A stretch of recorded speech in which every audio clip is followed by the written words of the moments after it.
Hola, ¿qué tal compañeros? Muy buenas tardes, con el gusto de saludarlos nuevamente a través de este medio, deseándoles lo mejor y solo lo mejor.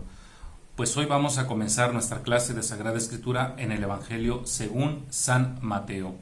Y bueno, pues como ya es costumbre, como es nuestra sana costumbre diríamos, vamos a hacer nuestra oración de entrada, pidiéndole al Señor sobre todo que nos ilumine sobre estas clases que estamos tomando, para descubrir qué es lo que se nos quiere decir también a nosotros en este estudio del Evangelio de San Mateo.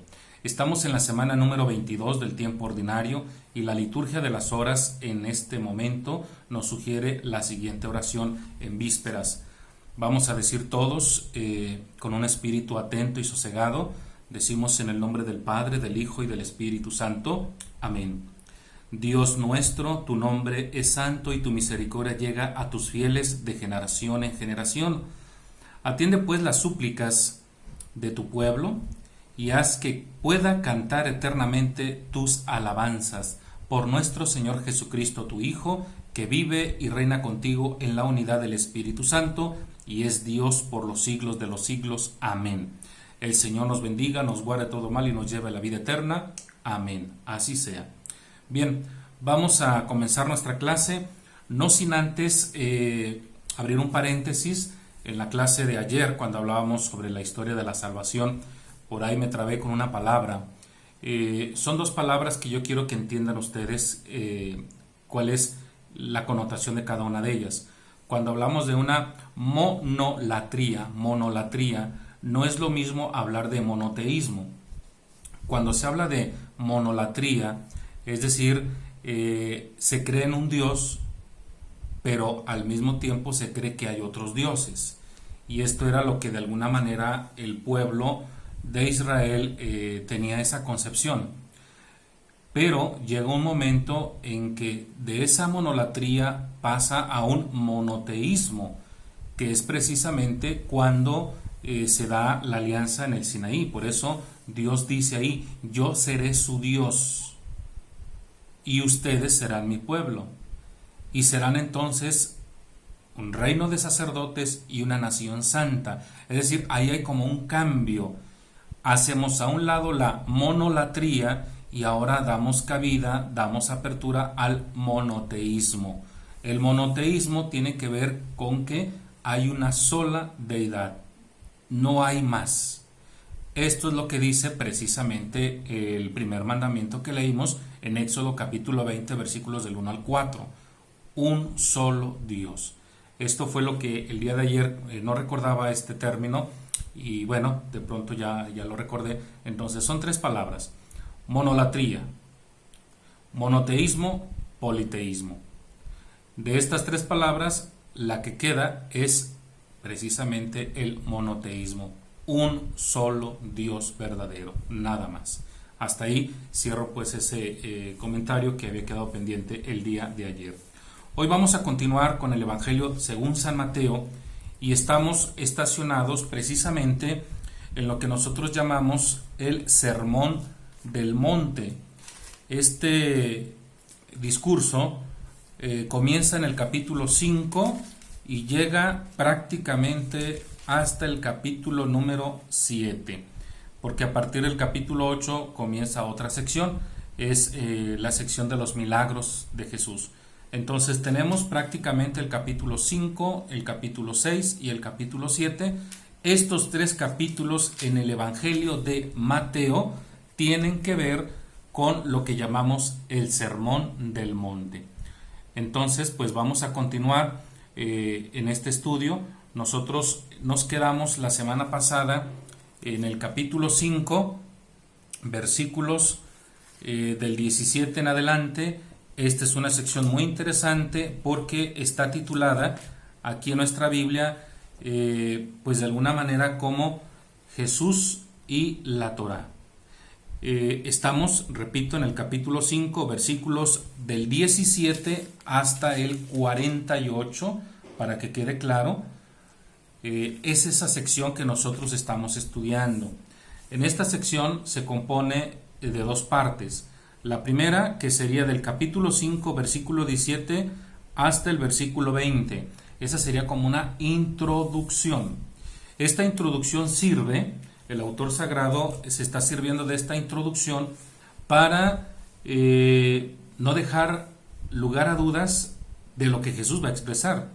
Es decir, no es que Jesús haya venido a modificar la ley, la Torá. No es que Jesús haya venido a modificar el pensamiento o la enseñanza de los profetas, tampoco. No es esa la intención de Jesús. Jesús viene a cumplir precisamente la ley y los profetas, pero viene de alguna manera a reinterpretarlos en su máxima plenitud, en el sentido real que desde el punto de vista de Jesús es lo más conveniente, es lo más correcto para hacer la voluntad de Dios. Nota importante, en el judaísmo en el que vivió nuestro Señor Jesús, queda claro que cada rabino tenía esa libertad, tenía esa licencia de interpretar la Torá, y podríamos encontrar a un rabino en Judea, un rabino a lo mejor allá en Galilea, y muy probablemente estos dos no se ponían de acuerdo, pero en el fondo lo que buscaban todos estos rabinos era hacer la voluntad de Dios. Por eso era una interpretación personal de lo que ellos consideraban para acercarse más a la voluntad de Dios. Jesús es lo que está haciendo, está de alguna manera reinterpretando la Torá en su máxima expresión. Por eso es muy importante que tomemos en cuenta esta introducción. Mateo no está diciendo que Jesús venga a traer algo totalmente distinto o que quiera reformar. No, está siendo cumplidor de la ley y de los profetas. Solo que nos va a dar unas enseñanzas, son 6 enseñanzas que encontramos en este bloque con sus 6 explicaciones para que los oyentes del Evangelio de Mateo en un primer momento entiendan o acaten lo que implica ser un verdadero discípulo de Jesús. De ahí que para nosotros, Iglesia Cristiana del siglo XXI, también sean válidos estos consejos o estas propuestas. Así que bueno, entendido esto, vamos a nuestro capítulo número 5 y vamos a ver dónde fue que nos quedamos la semana pasada, perdón.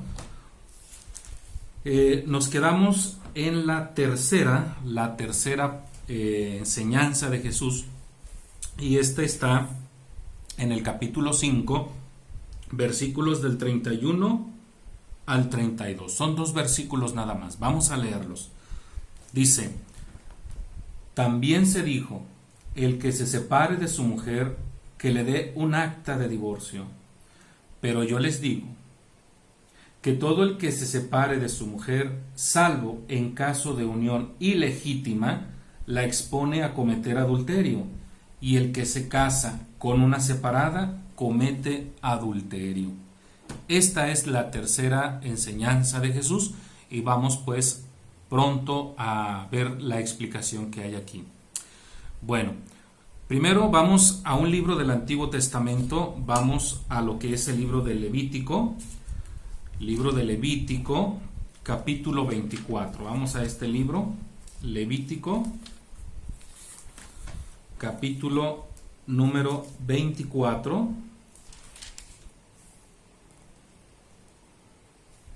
A ver, vamos a buscar. Perdón, es el libro del Deuteronomio. Vamos al libro del Deuteronomio. Ya me fijé, Deuteronomio, capítulo 24. Versículos del 1 y siguientes. Aquí está. Vamos a leer lo que dice el libro del Deuteronomio. Si un hombre se casa con una mujer, pero luego encuentra en ella algo indecente y deja de agradarle, le entregará por escrito un acta de divorcio y la echará de casa. Si después de salir de su casa ella se casa con otro, y también el segundo marido deja de amarla, le entrega por escrito el acta de divorcio y la echa de casa, o si muere este segundo marido, el primer marido que la despidió no podrá volver a casarse con ella, pues ha quedado contaminado. Hacer eso sería algo detestable para el Señor, y tú no debes corromper la tierra que el Señor tu Dios te da en herencia, palabra de Dios. Bien, pues como te darás cuenta, aquí tenemos en este libro del Deuteronomio, pues prácticamente una ley a la que se sujetaba el pueblo judío.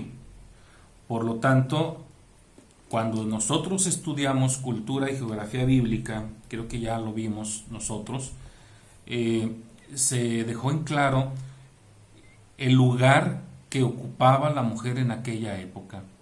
Y la verdad, ser mujer en los tiempos bíblicos pues no era una garantía.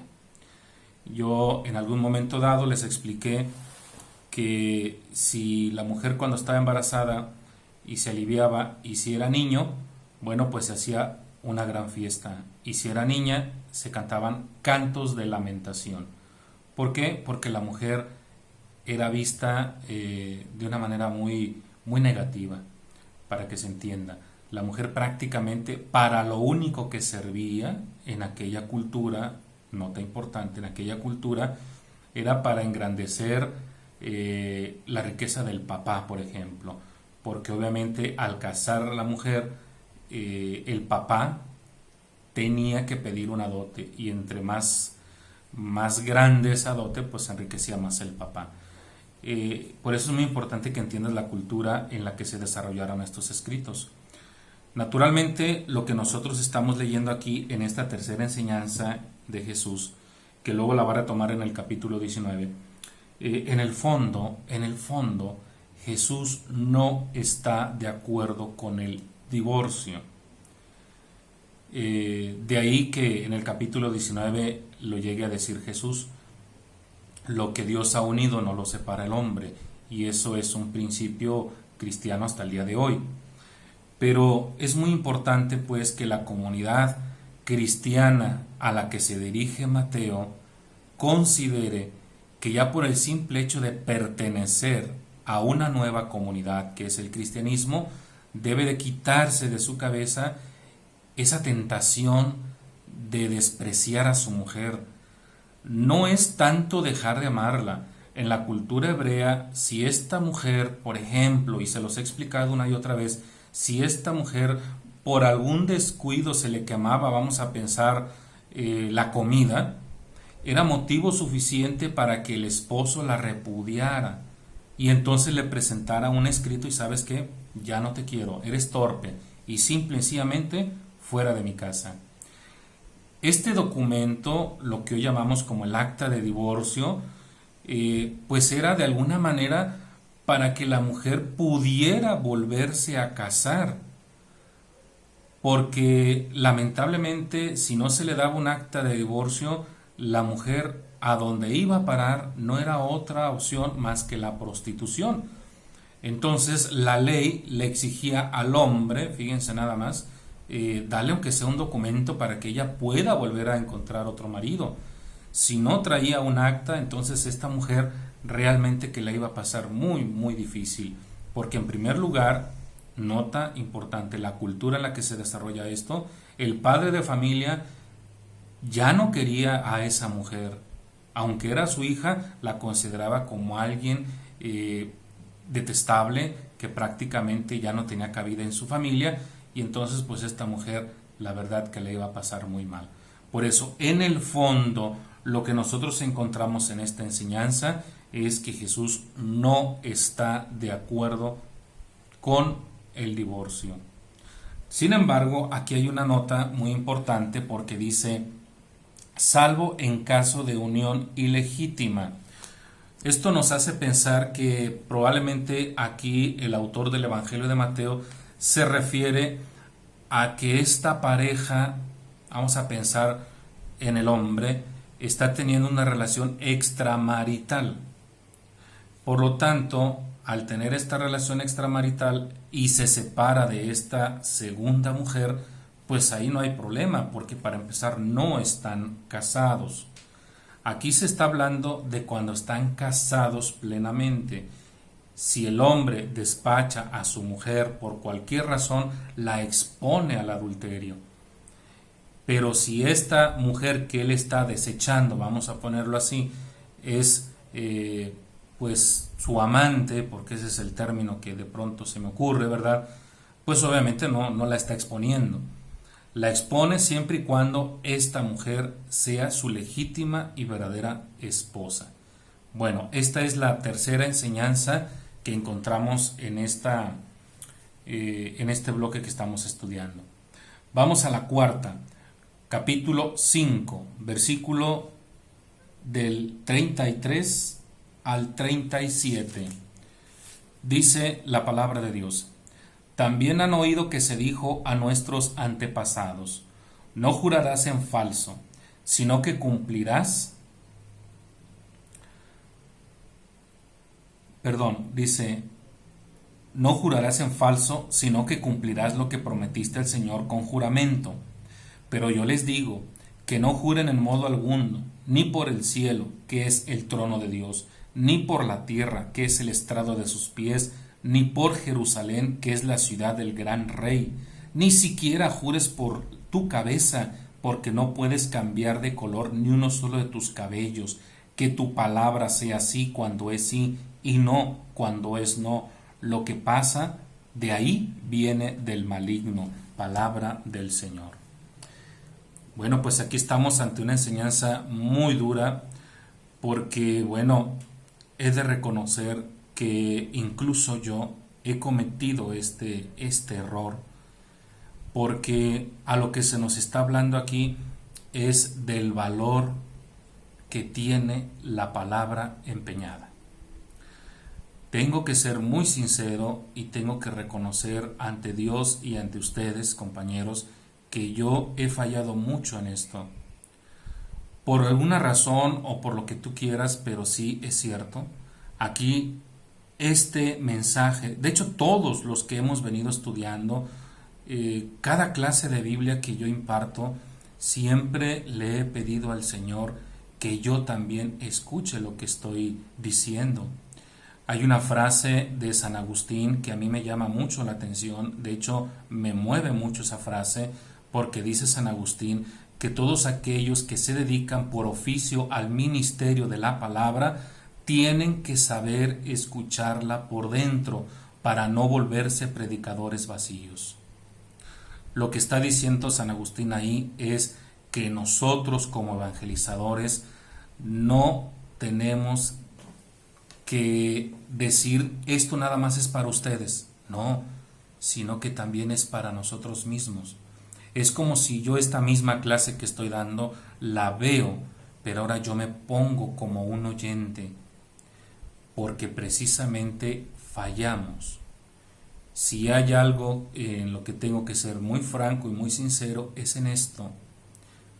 Yo he fallado, muchas veces he fallado, y muchas veces le he pedido al Señor que me ayude a salir adelante de estas debilidades, porque de alguna manera, créanmelo, cuesta de pronto un poco de esfuerzo. Yo sé que el Señor de alguna manera me concede salir adelante, pero hay algunos detalles que trabajo de verdad, porque es ir contra uno mismo, las debilidades de uno mismo, de lo que yo les he hablado muchas veces. Aquí esta enseñanza, créanme que realmente me conmueve, porque yo he incurrido mucho en esto. A veces digo sí y de pronto digo no, o a veces digo esto o me comprometo a esto y no lo cumplo.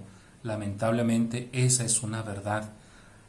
La enseñanza entonces que hoy estoy encontrando en este evangelio también es para mí, y créanmelo, lo reconozco con toda cabalidad, y les pido en algún momento dado, si fallé, que me disculpen, que me perdonen.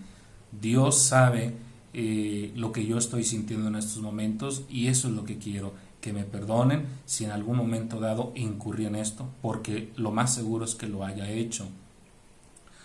Cierro pues este paréntesis, necesitaba decírselos.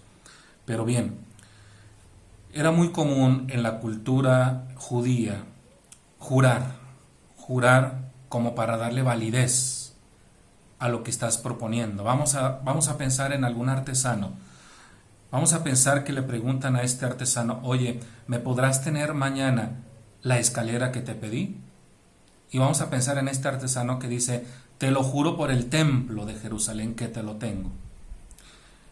Nunca se juraba por Dios, porque esto sería algo totalmente absurdo y negativo de parte del pueblo judío, pero sí se podía jurar, te lo juro por la ciudad santa, que sí te lo tengo.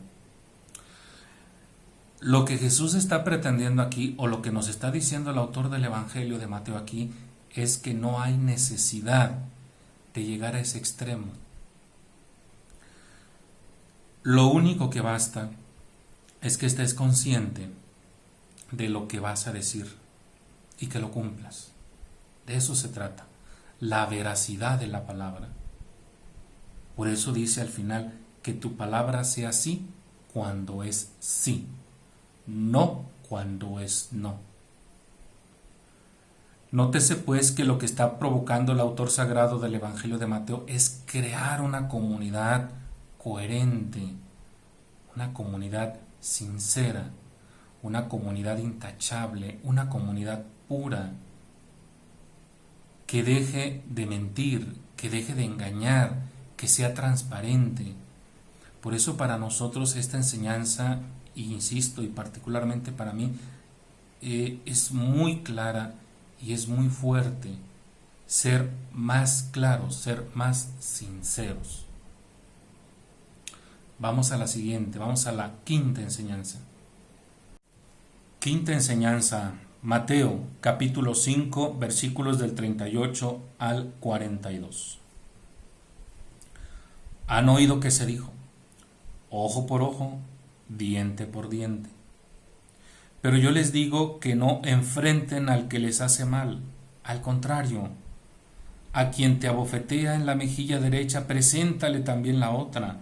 Al que te demande para quitarte la túnica, dale también el manto. Al que te pida que lo acompañes 1000 pasos, ve con él 2000. Da a quien te pida y no des la espalda al que te pide prestado. Bien, en esta quinta enseñanza se habla de la llamada ley del talión. Recuerden que prácticamente en la Torá nosotros encontramos unos libros legislativos, como es el libro de Levítico. Todas las leyes que encontramos ahí, todas las prescripciones que encontramos ahí, pues hay que dejarlo claro que no son de alguna manera originales del pueblo judío. Yo les he dicho muchas veces que cuando nosotros estudiamos el Antiguo Testamento, con ello tenemos que estudiar también prácticamente la cultura que se desarrolló en el Medio Oriente, o como le conocemos geográficamente hablando, en el creciente fértil.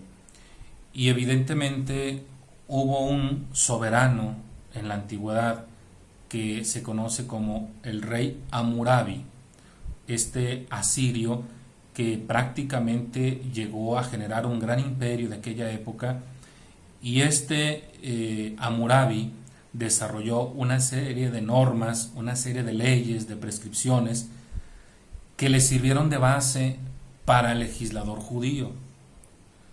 Por lo tanto, mucho de la ley judía está tomada del código de Hammurabi. Esto es una realidad, esto no tenemos por qué espantarnos. Yo les he dicho que los escritores sagrados del Antiguo Testamento, sin lugar a dudas, tuvieron algunos documentos preexistentes, y evidentemente que tuvieron, pues fue de la cultura asiria o fue de la cultura babilonia. Cuando se escribe lo que nosotros llamamos Pentateuco, los escritores sagrados están muy influenciados por todas esas culturas, por toda esa literatura, por todos esos códigos. Pueden ser egipcios, pueden ser asirios, pueden ser babilonios, y los incluyeron precisamente en la Torá. Por eso, cuando se habla de la ley del talión, esto era muy común en la antigüedad. En el libro de Levítico, por ejemplo, si volvemos al libro del Levítico, pero en el capítulo 24 del libro de Levítico, déjenme ver qué versículos serán aquí. Dice capítulo 24, versículos del 17 y siguientes. Por ejemplo, mira lo que dice aquí Levítico capítulo 24, versículo 17 y siguientes. Dice: el que mate a cualquier otro hombre será castigado con la muerte. El que mate a cualquier animal compensará animal por animal. El que hiera a su prójimo será tratado de la misma manera. Fractura por fractura, ojo por ojo, diente por diente. Recibirá la misma herida que hizo él. Entonces, esta ley primaria, podríamos decir, es una ley que trataba como de regular, ¿sí? Vamos a ponerle así, la venganza. O sea, no era justo que si yo, por ejemplo, vamos a suponer, atropellé tu camello, por ejemplo, y entonces tú vayas y me mates. O sea, eso está totalmente desproporcionado. Entonces, en esta ley, la llamada ley del talión, se trata de poner algo justo, balanceado. Si tú mataste a alguien, lo justo es matarte a ti. Si tú mataste el animal de esta persona, entonces vamos a matar tu animal. Por eso dice, ojo por ojo, diente por diente, fractura por fractura. Pero eso era en la antigüedad. La propuesta de Jesús, ¿cuál es entonces? Vamos otra vez al Evangelio de Mateo. ¿Cuál es la enseñanza que nos propone aquí en el capítulo 5? ¿Dónde me quedé? Capítulo 5, versículo... Aquí está. Mateo, capítulo 5.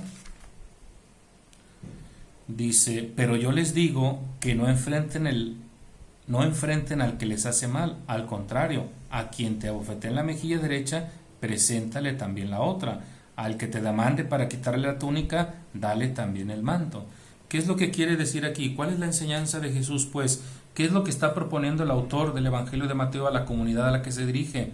Bueno, que en esta nueva comunidad cristiana se debe de hacer de lado la venganza. Se debe de hacer de lado el deseo de cobrártelas. Ese dicho que es muy común entre nosotros, de pronto, que decimos, a mí el que me la hace me la paga. Ese no es un principio cristiano. Eso no es para nada ser cristiano. Se supone que en esta nueva comunidad cristiana a la que se dirige el autor del Evangelio de Mateo, tiene que tener algo totalmente distinto, algo novedoso.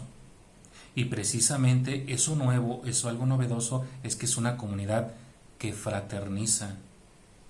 Es cierto, somos débiles y podemos fallar, pero no podemos nosotros reaccionar de la misma manera.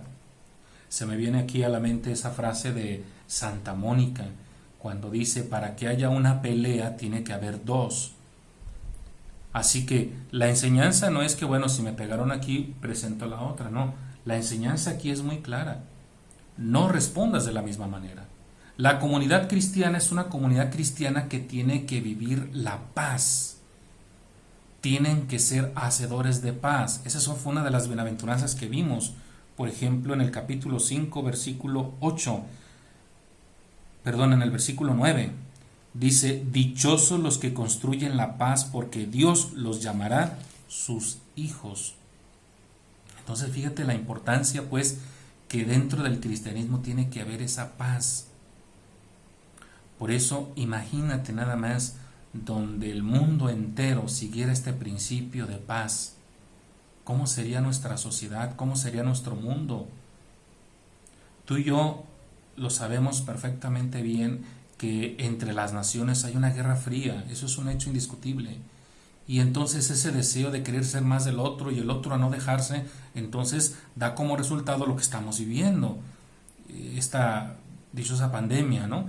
O sea, todo esto obedece, como dijo San Pablo en una de sus cartas, la raíz de todos los males es el amor al dinero.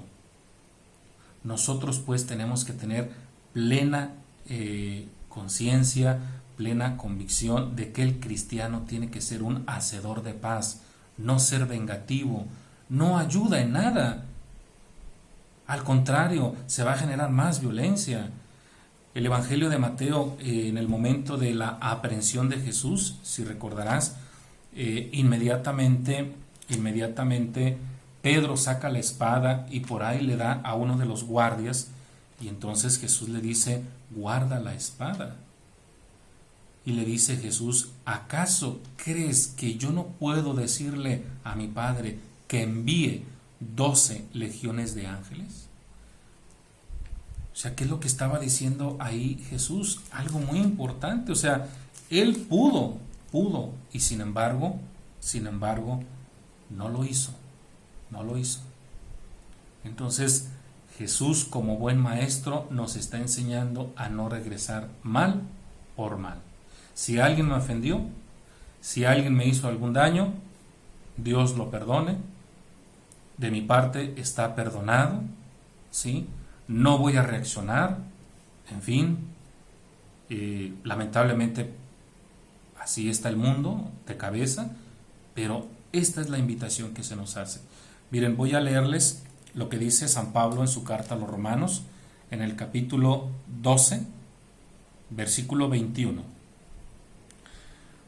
Dice: no te dejes vencer por el mal, por el contrario, vence al mal a fuerza de bien. Repito, no te dejes vencer por el mal, por el contrario, vence al mal a fuerza de bien. Yo creo que a lo largo de nuestra vida alguien nos ha hecho daño.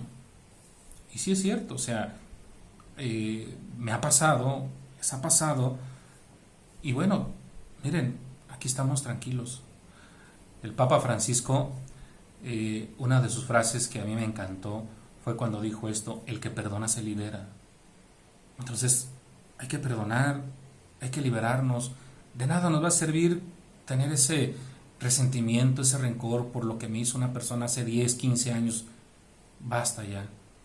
Esta es la enseñanza pues de Jesús.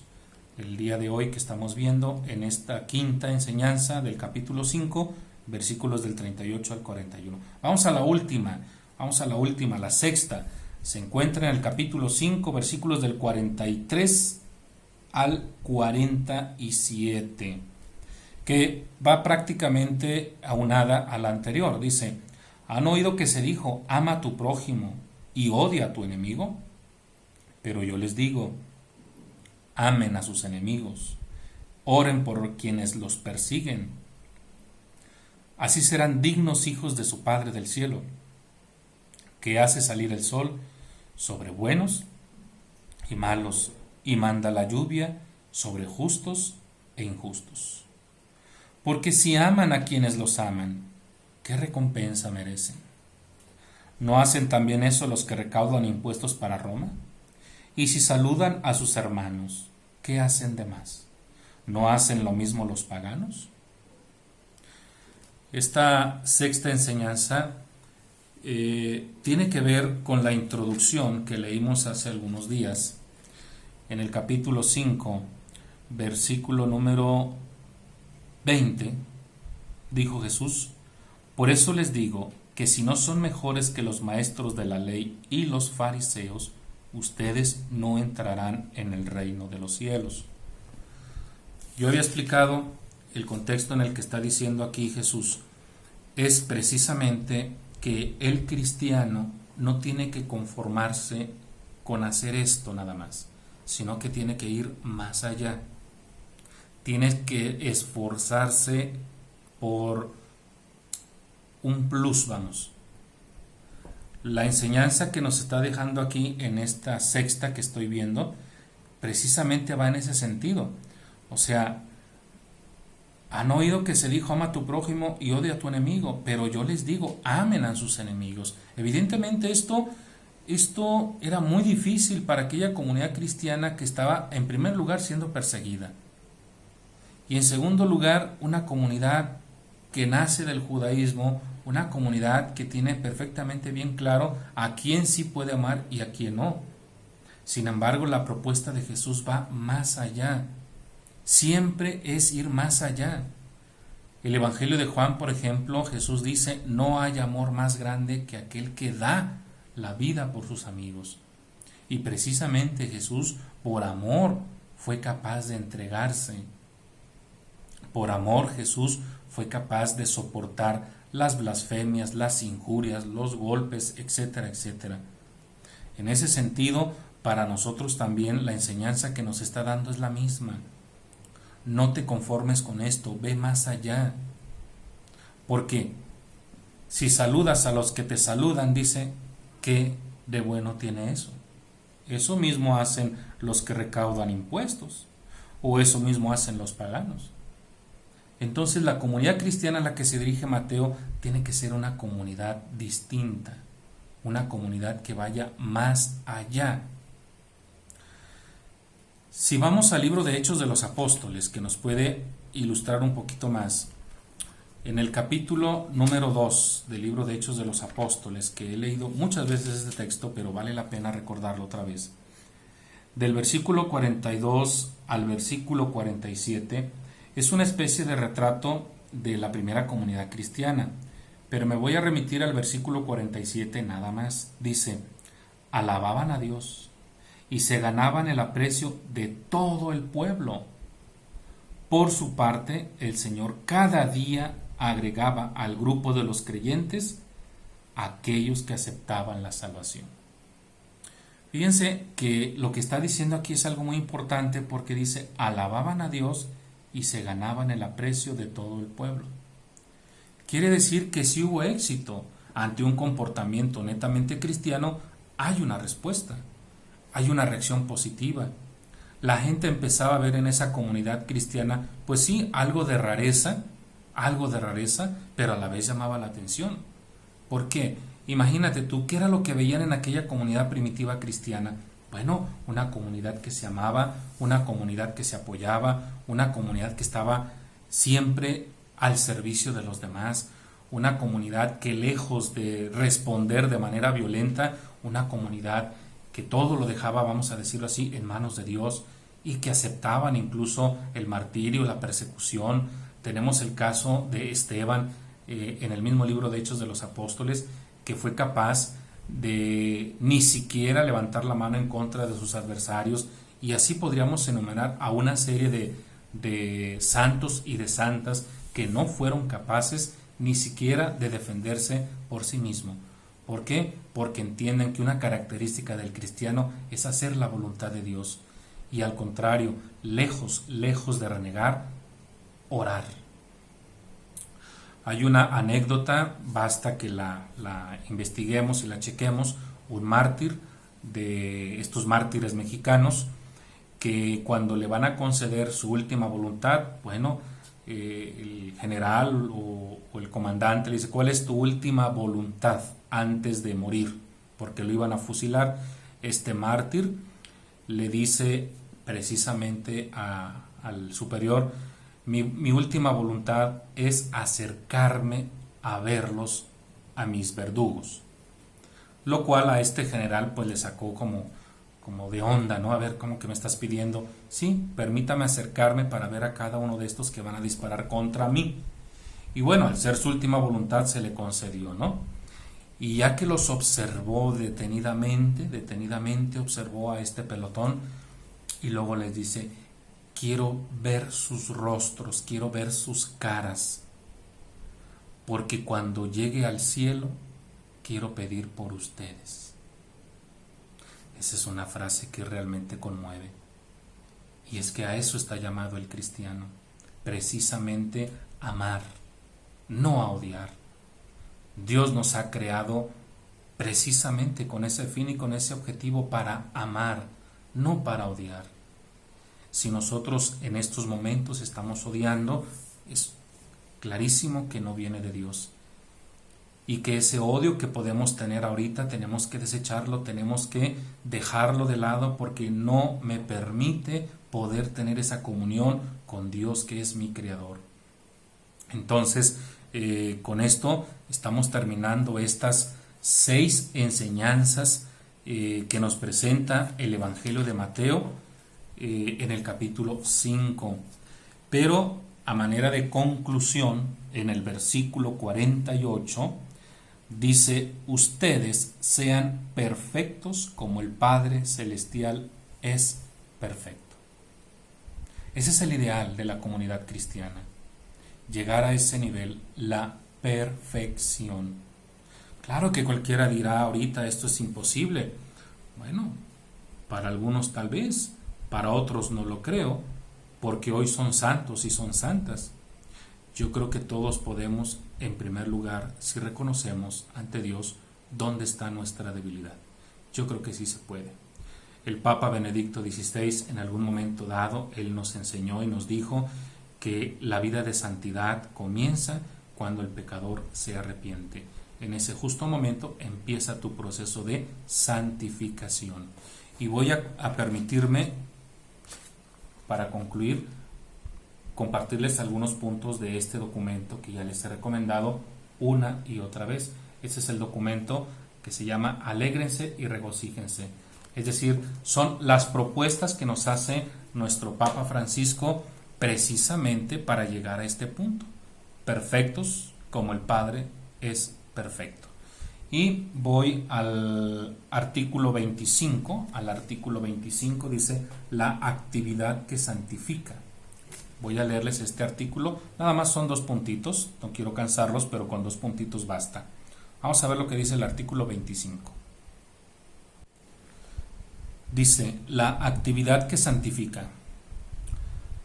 ¿Cómo no puedes entender a Cristo sin el reino que Él vino a traer? A ver, repito otra vez. ¿Cómo no puedes entender a Cristo sin el reino que Él vino a traer? Tu propia misión es inseparable de la construcción de ese reino.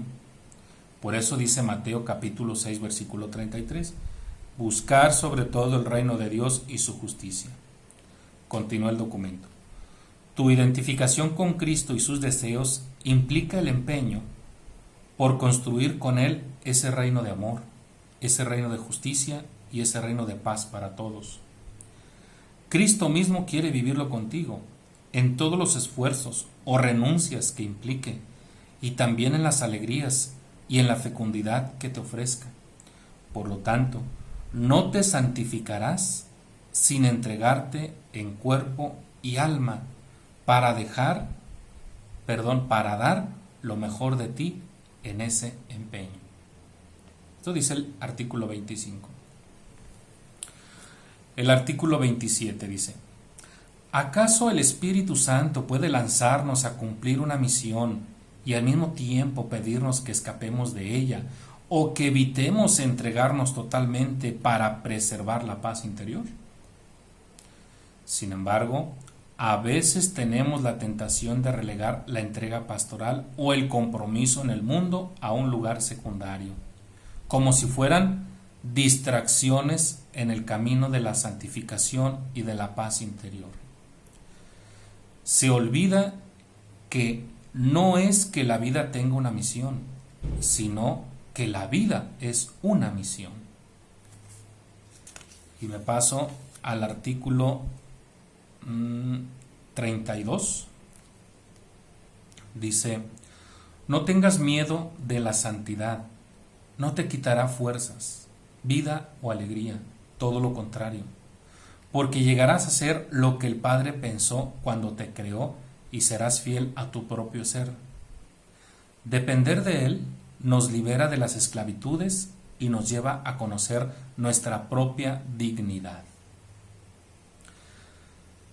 Esto se refleja en Santa Josefina Bakhita, quien fue secuestrada y vendida como esclava a la tierna edad de 7 años.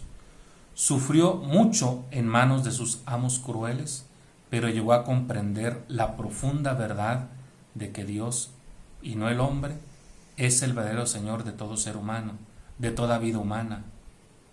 Esta experiencia se transformó en una fuente de gran sabiduría para esta humilde hija de África.